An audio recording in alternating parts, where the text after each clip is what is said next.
Okay, so today the market continues its seemingly unstoppable upward trajectory. Despite this morning's volatility, optimism persists, and we see many interesting moves in various stocks. So let's analyze the market's main turning points and study possible scenarios and strategies.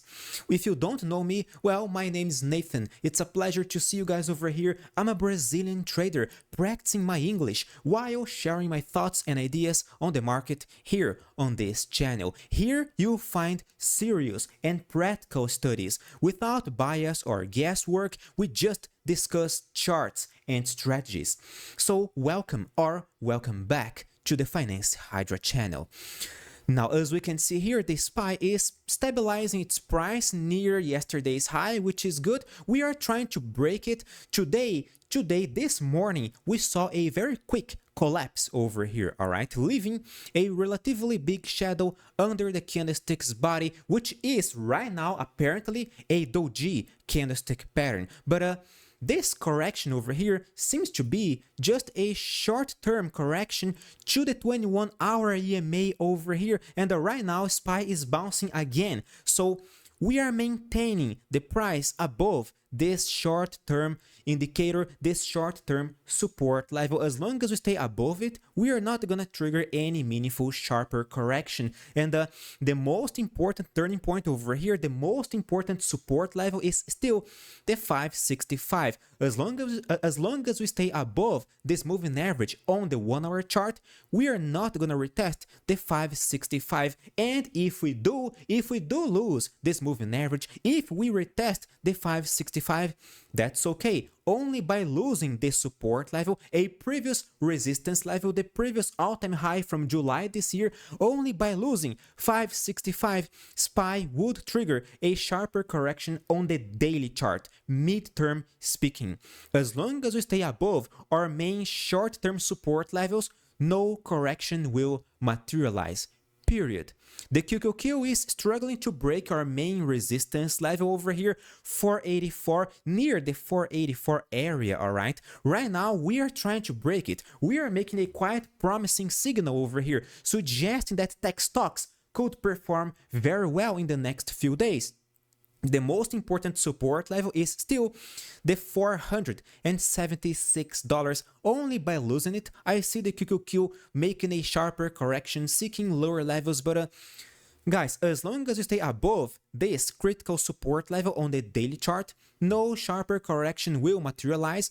And just like the SPY, apparently this morning over here, we just corrected to drop to the 21-hour EMA over here, the exponential moving average on the 1-hour chart, before bouncing up again.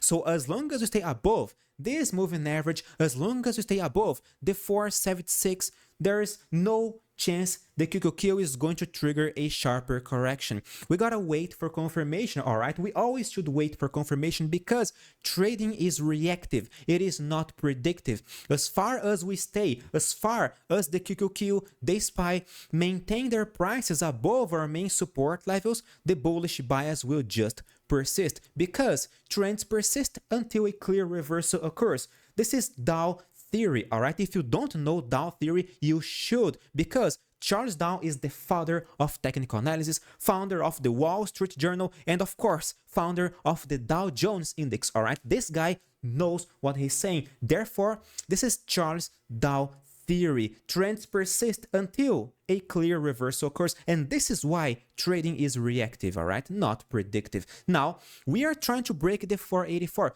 Nathan, by breaking the 484, the QQQ, in theory, should resume its bullish bias. Yes. In this case, in this scenario, our next technical resistance level is the $493. This open gap over here, gaps work as magnets for the price. Therefore, the QQQ has everything right now to seek this resistance level next. Nathan, what if we collapse in the next few days? As long as you stay above the 476, as long as you stay above the 21-day EMA over here, the QQQ will maintain its bullish bias. And as far as I know, any pullback to a support area while the bullish bias is still valid could present just another buying opportunity on QQQ, SPY, and in many other stocks. Today's candle over here is another doji. It seems like a dragonfly doji. Nathan, how to trade a doji? Guys, I teach you guys everything you want to learn, you need to know in our ebook over here, which is totally free. All right, this ebook is free. You can download it on our website. The link is in this video's description, and of course you can just enjoy for 7 days our Telegram channel, because there I will share my personal strategies on many stocks that are on my personal radar. So if you want to trade with strategy, if you want to trade following a consistent method, then join our Telegram channel for more information. It is free to try, all right? You have absolutely nothing to lose. Meanwhile, you can study our ebook over here. This one is free. This one, if you download, is gonna be yours forever, all right? So just take a look at our content. The link to our website is in the video's description. All right, now how this movement is gonna affect our stocks, because this is the main question over here. Well, Nvidia is already exploding, going up more than almost 4% right now, and we are making a very nice reaction above the 21-day EMA, which is totally flat, all right? But it is still a quite important reaction, if you ask me. By breaking and closing above the 120, the previous top level over here, Nvidia is gonna do this. It's gonna trigger a bullish pivot point. In this case, our next technical target will be the $130. Very meaningful, important bullish reaction. It is looking very, very interesting, but it is even more curious when we analyze the weekly chart, because a few weeks ago, Nvidia materialized an above the stomach candlestick pattern above the 21-week EMA.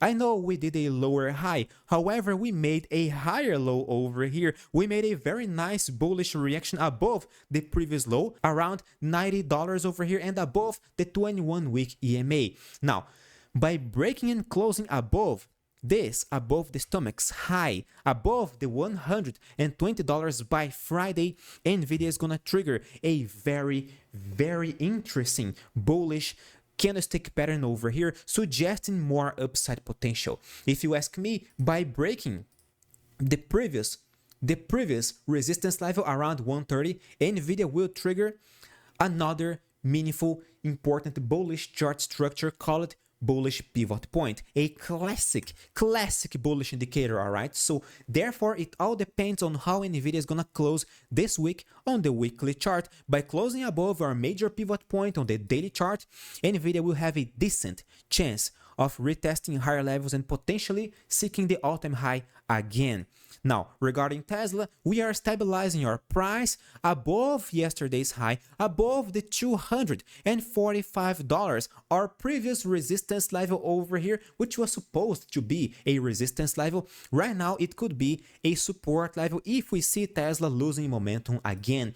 On the 1-hour chart, short-term speaking, we are still far away from the 21-hour EMA. We found a support level over here on September 20, but right now we are exploding. We are above the support level. We are above the 245. Therefore, if you ask me, any pullback to this area, to this dual support area made by this moving average and the 245, could be just another buying opportunity, because you buy near support levels. You don't buy near resistance levels. You buy near support levels because the risk-reward ratio is optimized. Now, we are seeking our next resistance level, 265. Nathan, is this a top signal? Not yet. It could be. As long as we stay above the 245 over here, the bullish bias will persist. Tesla will remain insanely bullish. Nathan, what if we lose the 245 this week? Then a pullback to the $233, or maybe to the 21-day EMA, or maybe even to this purple trend line would be totally acceptable.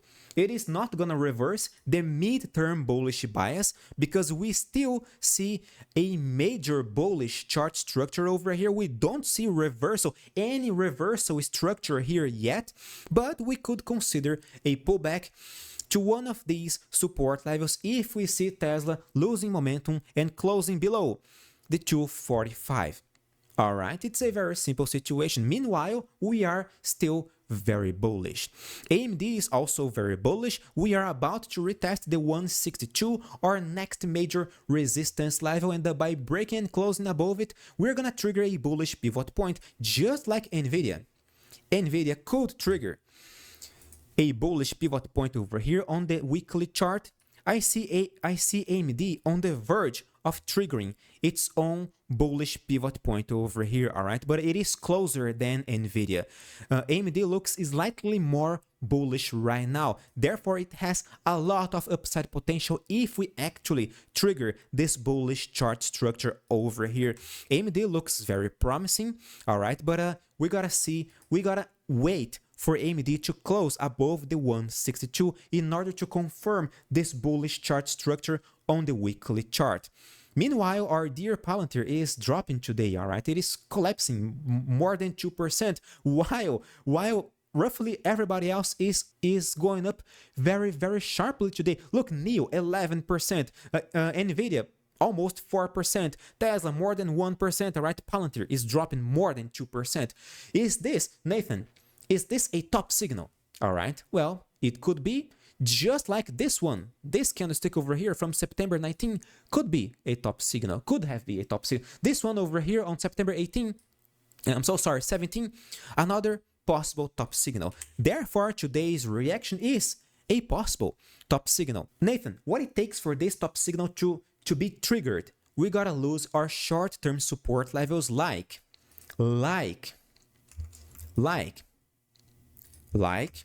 this support line of this ascending channel.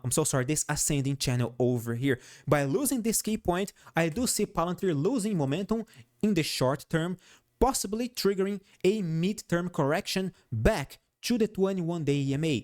And then we'll see, alright, if Palantir will give us another buying opportunity or not. It could even correct to the $33 over here again, and that's okay. Any bullish reaction around one of these support levels could present another buying opportunity. Nathan, what if we lose all of these support levels? Then Palantir will reverse its mid-term bullish bias and possibly trigger a sharper correction on the weekly chart, making a top signal over here.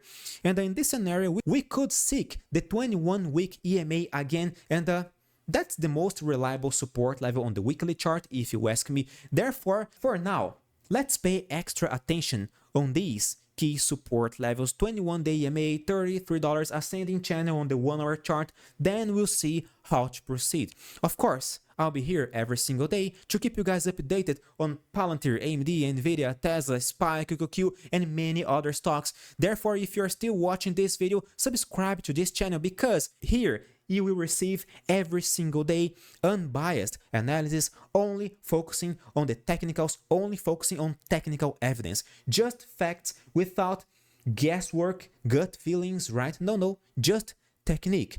So consider subscribing and click the like button to support me as well. I highly appreciate your audience, my dear friends. See you guys tomorrow. Stay safe. Bye bye.